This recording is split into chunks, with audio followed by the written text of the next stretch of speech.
functions of basal ganglia functions in close association with the cerebral cortex and cerebrocorticospinal motor control system. कहते हैं कि basal ganglia जो है वो cerebral cortex और जो कॉर्टिकोस्पाइनल सिस्टम है जो कि हमारे स्पाइनल कॉर्ड के साथ कनेक्शन देता है, तो वही सारा मिल के काम करते हैं। स्पाइनल जो बेसल गैंग्लिया है वो इनपुट सिग्नल सेरेब्रल कॉर्टेक्स से भी लेता है और फिर वहाँ से आउटपुट सिग्नल्स भी भेजता है सेरेब्रल कॉर्टेक्स को।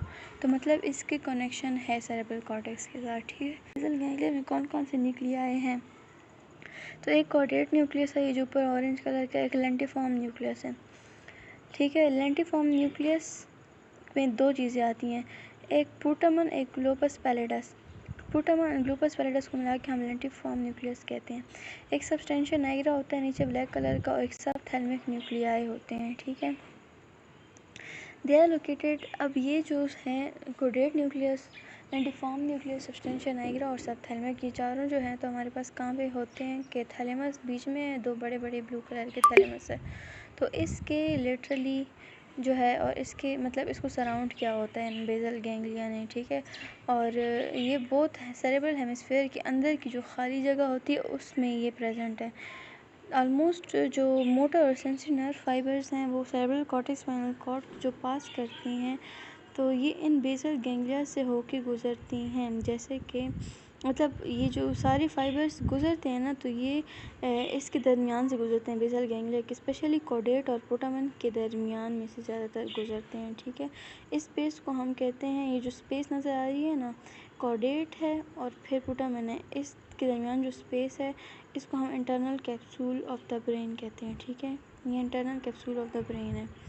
ये डायग्राम में वही बताया हुआ है कि ये जो है तो दो थैलेमाए हैं और थैलेमस के साइड पे ये लेंटिफॉर्म न्यूक्लियस, ऊपर के साइड पे कॉर्डेट न्यूक्लियस है और जो है तो ये जो है इसके दरमियान से ये सारे सेरेब्रल कॉर्टेक्स से जितने भी फाइबर्स गुजरते हैं वो कॉर्डेट और पुटामन के दरमियान में से होके गुजरते हैं, जिसको हम इंटरनल कैप्सूल कहते हैं। Neural pathways of putamen circuit, principal pathways through the basal ganglia for executing learned pattern movements majorly in the premotor and supplementary areas। कहते हैं कि जो पाथवेज हैं ना जिसमें सारा कुछ रिकॉर्ड हुआ हुआ है कि हमने मूवमेंट को कैसे परफॉर्म करना है, तो वो जो मूवमेंट की जो पाथवेज हैं वो स्टार्ट होते हैं प्री मोटर और सप्लीमेंट्री मोटर एरियाज़ और सोमैटोसेंसरी एरियाज़ से, जो कि हम पढ़ चुके हैं।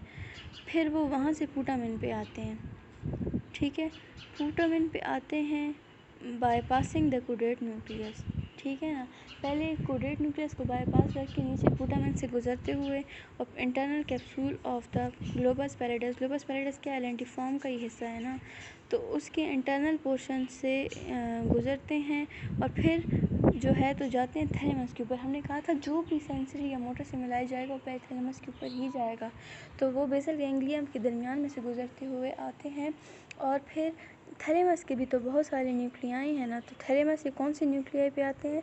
वेंट्रो एंटीरियर या वेंट्रो लेटरल जो रिले स्टेशन है थैलेमस के अंदर, उधर ये सारे सिग्नल आ जाते हैं, ठीक है, मूवमेंट्स के। फिर क्या होता है, फिर दोबारा से वापस जाते हैं ये सेरेब्रल प्राइमरी कॉर्टेक्स। अब जो प्राइमरी कॉर्टेक्स है उसने जो फिर क्या करना है कि primary cortex, pre motor cortex और सप्लीमेंटरी कॉर्टेक्स ये साथ में एसोसिएटेड हुए हैं, ठीक है ना। तो ये फिर वापस सिग्नल देता है प्राइमरी कॉर्टेक्स को। तो इस तरीके से जो भी फाइबर्स हैं वो बेसल गैंग्लिया से भी गुजरेंगे, ठीक है ना, और फिर थैलेमस तक जाएंगे, जैसे कि इधर बना हुआ है। जितने भी सिग्नल्स ऊपर से जो आ रहे हैं डॉट के फॉर्म में वो पहले कॉर्डेट के नीचे से बाईपास करते हुए पुटामन से गुजरते हुए ग्लोबस पैलिडस से और इंटरनल कैप्सूल से गुजरते हुए थैलेमस के उस पे जाएंगे, वेंट्रोएंटियर और वेंट्रोमीडियल न्यूक्लियाई के ऊपर चले गए हैं, ठीक है, सारे न्यूक्लियाई में से गुजरते हुए, ठीक है। और फिर थैलेमस से भी इंफॉर्मेशन जाती है कॉर्टेक्स तक ऊपर जैसे कि जा रही है, ठीक है। इसको हम कहते हैं पुटामन सर्किट। ये पुटामन सर्किट है क्योंकि बेसल गैंग्लिया से गुजर रहे हैं ना सारे के सारे। और ये कौन से वो हैं फाइबर्स हैं, लर्नड मूवमेंट्स, मतलब जो मूवमेंट्स हमें पहले से पता हैं, हमने सीखी हुई हैं, उसको परफॉर्म करने के लिए जो फाइबर्स आते हैं। एंसिलरी सर्किट्स क्या हैं? एंसिलरी सर्किट जो हैं तो प्राइमरी पुटामेंट सर्किट के एसोसिएशन में काम करते हैं और ये पुटामेंट से होते हुए through the external globus pallidus the thalamus. अब ऊपर वाले जो हैं तो वो कहाँ से गुजर रहे थे? वो पुटामेंट से गुजरते हुए चले गए थे डायरेक्टली वो क्या कहते हैं internal portion of globus pallidus के ऊपर और फिर डायरेक्टली थैलेमस के लिए चले गए थे। अब ये क्या करते हैं? एक्सटर्नल ग्लोबस से गुजरते हैं, एक्सटर्नल ग्लोबस से और फिर सब थैलेमस से और फिर सब्सटेंशिया नाइग्रा से गुजरते हैं। ये जो बने हुए हैं ना, पहले कहाँ से गुजरते हैं? एक्सटर्नल ग्लोबस पैलिडस से, वहाँ से सब्सटेंशिया नाइग्रा सब थैलेमिक से गुजर के फिर वो पहुँचते हैं थैलेमस तक। अब फंक्शन क्या है बेसल गैंग्लिया का कि ये इससे क्यों हमारे पास ये मोटर एक्टिविटी के फाइबर्स क्यों गुजर रहे हैं? पुटामेंट सर्किट का क्या काम है? It controls complex patterns of motor activity. बहुत सारे जो कॉम्प्लेक्स पैटर्न्स है कि हमने ये फंक्शन कैसे परफॉर्म करना है तो उसको ये कंट्रोल करते हैं। कैसे? Writing letters of the alphabet. कहते हैं अगर बेसल गैंग्लिया डैमेज हो जाए तो फिर हम जो है तो जो हम राइटिंग करते हैं, हमारी राइटिंग का भी एक पैटर्न है ना कि पहले हमारी इस फिंगर ने फ्लैग्स होने और फिर हमने एक्सटेंड करना है, तो फिर हम इस तरह से अल्फ़ाबेट्स बनाते हैं। अगर बेसल गैंग्लिया ख़राब हो गई तो क्या होता है कि हम लोग फिर ये पैटर्न नहीं होगा, फिर हम बहुत अजीब सी राइटिंग करेंगे। तो हमारी जो मूवमेंट्स की पैटर्न है वो बनाने वाला बेसल गैंग्लिया है, ठीक है। और patterns that require the basal ganglia, कौन से पैटर्न्स ऐसे हैं जिसके लिए बेसल गैंग्लिया बहुत ज़रूरी है? जैसे cutting paper with scissors, hammering nails, passing a football, throwing a baseball, movements of shovelling dirt. मतलब हर चीज़ में तकरीबन जो है जितनी भी हमारी स्किल्ड मूवमेंट हम परफॉर्म करते हैं या हमारे मूवमेंट्स ऑफ आइज इन सब की सीक्वेंस बेसल गैंग्लिया की वजह से है, ठीक है। Abnormal function in the putamen circuit athetosis. अगर पुटामेंट सर्किट में कोई प्रॉब्लम हो जाए, पुटामेंट सर्किट वो था ना जो कि इंटरनल ग्लोबस से डायरेक्टली थैलेमस में जाता था। और ये याद रखना कि जो पुटामेंट सर्किट है ना वो ज़्यादातर एक्साइटेटरी मूवमेंट्स है, मतलब मूवमेंट को कराएगा।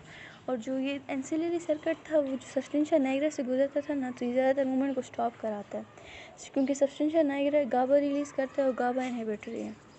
ठीक हो गया। तो पुटामेंट सर्किट अगर ख़राब है तो उस बंदे को एथिटोसिस हो जाएगा, मतलब कि पुटामेंट की वजह से वो एक्साइटेशन कर रहा था ना, तो अब तो वो एक्साइट नहीं कर पाता, हेमीबेलिस्मस या कोरिया हो जाएगा। ये क्या है? अब ये होता क्या है? एथिटोसिस जो है तो ऐसे जैसे मतलब जर्की मूवमेंट्स हैं, जैसे वो कोई डांस नहीं कर रहे होते, उसके हाथों में मूवमेंट्स अजीब से हो जाती हैं।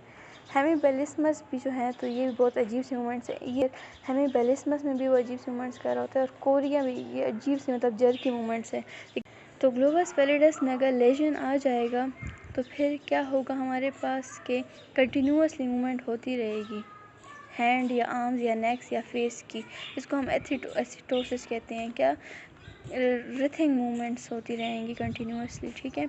फिर अगर सब थैलेमस में कोई मसला आ गया, अब सब थैलेमस में जब मसला आ गया ना तो अब वो तो स्टॉप करने वाले थे, अब वो क्या होगा कि पूरा का पूरा जो फ्लाइलिंग मूवमेंट्स होगी पूरे के पूरे लिम्ब की, मतलब खाली एक हाथ या एक आर्म की नहीं बल्कि पूरे का पूरा जैसे लिम्ब है अपर या लोअर, उसकी पूरी हेमीबेलिस्मस हम इसको कहते हैं, इसमें पूरा एंटायर लिम्ब होता है, तो इसकी फ्लाइंग मूवमेंट्स होंगी, ठीक है। मतलब जैसे पूरे इस तरह बॉडी के एक हाथ या एक पाँव वैसे पूरा घुमा रहा होगा, ठीक है, हेमीबेलिस्मस में। अगर पुटामेंट में भी इंजरीज आ गई हैं, ठीक है, स्मॉल लेजन्स हैं, तो फ्लिकिंग मूवमेंट्स होंगी। फ्लिकिंग मूवमेंट्स में छोटी छोटी मूवमेंट जिसमें उंगलियां या फेस में से इस तरह मूव करते रहते हैं, उसको हम कोरिया कहते हैं। अब ये सारी जो हैं तो ये पुटामेंट सर्किट में आ रही हैं जिसमें ग्लोबस पैलिडस और वो ख़राब हो रहा है, सब थैलेमस ख़राब हो रहा है, ठीक है, ग्लोबस पैलिडस थैलेमस या फिर पुटामेंट ख़राब हो रहा है। तो इसमें जो भी मूवमेंट्स आएंगे वो कंटिन्यूसली मतलब मूवमेंट्स करता रहेगा, ठीक है, क्योंकि जब ये ख़राब हो गया तो मतलब कंटिन्यूसली एक्साइटेशन हो रही है। अब सब्सटेंशिया नाइग्रा में क्या होता है कि एक काइनेसिया हो जाती है, मतलब अब जो है इनहिबिटरी है। इनहिबिटरी का मतलब कि अब वो मूवमेंट कंटिन्यूसली हो गई है, इनहिबिट ही नहीं हो रही, मतलब इनहिबिटरी सिग्नल्स नहीं आ रहे। तो जैसे अब फ्लेक्शन है ना, तो उसका हाथ फ्लेक्शन में ही रह जाता है। जब आप किसी पार्किंसन डिजीज़ के पेशेंट के हाथ को हिलाएंगे तो वो रिजिड होगा, मतलब कि वो जब खोलें तो खुलता नहीं है, बंद करें तो बंद नहीं होता उसका हाथ। ठीक है ना, ये सब्सटेंशियल नाइग्रा के ख़राब होने से होता है, क्योंकि सब्सटेंशियल नाइग्रा इनहिबिटरी सिग्नल्स देता है।